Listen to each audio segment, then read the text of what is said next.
Here we go with anachronism 3215, which I posted at the blog Monday, April 19th, 2021.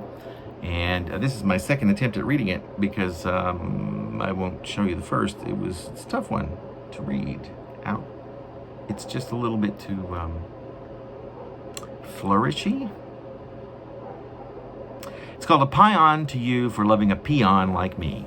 The emptiness of elevated language may well swell and lull in such a fashion that it's pretty song when entering most ears.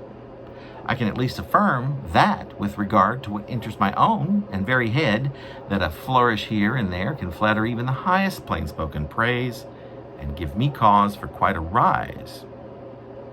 But that, I have to say, is not at all the case with you. What isn't straight as forward on the line that could be drawn as arrow from my mouth to you goes in one ear, if that, and out the other. Even the slightest of embellishment somehow makes its way through some sort of invisible harvester to be shred or shucked away before it seems such decoration even leaves a well-intended mouth. A modifier, however, long or fancy-looking on the page, is only just as good as the malleability of the spare and solitary word that it was meant to modify. In point of fact, I'll hear you say, much more often than it is not, a word is meant, and with singularity, its sole entire purpose is to represent that of which it means, and stubbornly. It cannot just decide it wants to be transformed nor beautified, no matter that it might show up in company of another word or phrase that from whomever well-intentioned deliverer might have sent, so as to whip or mold it into any other shape.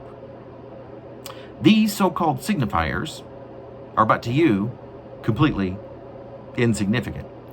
No matter how elaborate, regardless of how many syllables, or how they might with such dramatics trip sensationally off the tongue.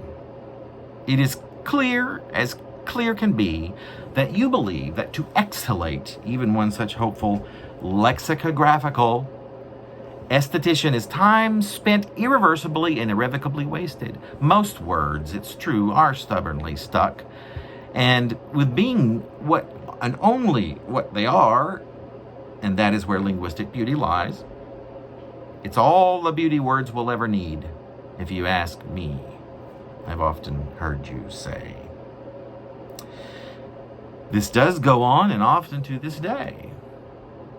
And while you voice so confidently on about how there's never any need to doctor elocution up, declaring what a most impressive thing it is indeed to utter with simplicity and never omit even a single word that isn't wholly necessary, just tell it like it is. And on such matters, how, my dear, could anyone but concur?